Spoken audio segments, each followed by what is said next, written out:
The Galaxy S26 Plus got me thinking about something I don't think we talk about enough with phones anymore. At what point is good enough actually good enough? Because every single year, the conversation around new phones is basically the same. People want the next big thing, the headline upgrade, the feature that makes last year's phone feel old overnight. And brands know that. So every year, we get the same cycle of bigger claims, bigger promises, more AI, more features, more reasons why this version is apparently the one that changes everything. But honestly, I think a lot of people are getting tired of that. Because not every kind of progress actually feels like progress. Sometimes it just feels like noise. And that's why the S26 Plus is interesting to me. Not because it looks like some wild leap forward, but kind of because it doesn't. It feels like the kind of phone that asks a really uncomfortable question in a market obsessed with novelty. What if 80% of the best is already enough? And I know that sounds like a cop-out at first. Because when you hear that, the immediate reaction is, wait, so are we just lowering our standards now? But I don't think that's what this is. I think there's a real argument that at a certain point, premium products stop trying to reinvent themselves every year. Not because they can't, but because they know what they are. And weirdly enough, that reminds me a lot of luxury cars. Think about brands like Porsche, Mercedes, even Range Rover. They evolve, obviously. They improve performance, interiors, tech, efficiency, all of that. But they usually don't throw away their identity every year just to prove they're innovating. A 911 still looks like a 911. An S-Class still feels like an S-Class. A Range Rover still carries that same presence.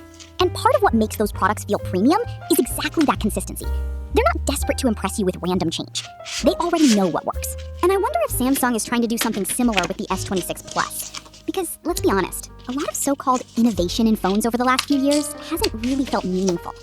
Some of it is useful, sure, but some of it just feels like features designed for launch events, tech headlines, and spec sheets, not for actual daily life. Stuff that sounds exciting for 5 minutes and then either becomes irrelevant, annoying, or just slightly buggy. And that's the part I think companies don't get enough criticism for. There's a cost to adding things just for the sake of appearing new. Sometimes you make the product more confusing. Sometimes you make it less stable. Sometimes you add features that nobody really asked for.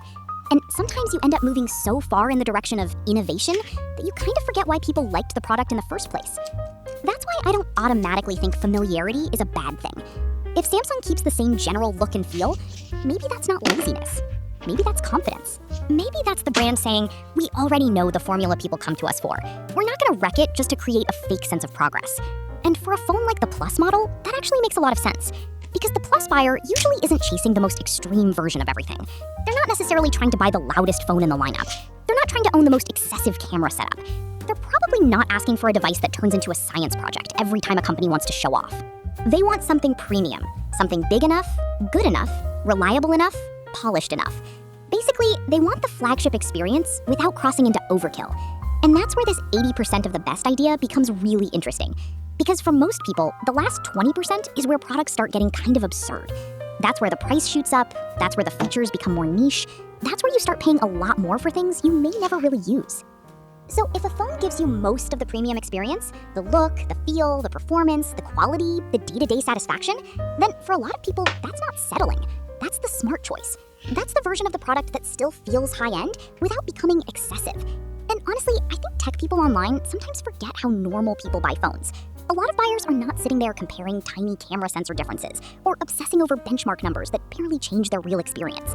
They just want something that feels good for years, something dependable, something that doesn't feel compromised, but also doesn't feel ridiculous. And if Samsung understands that, then maybe the S26 Plus is not supposed to be the most exciting phone.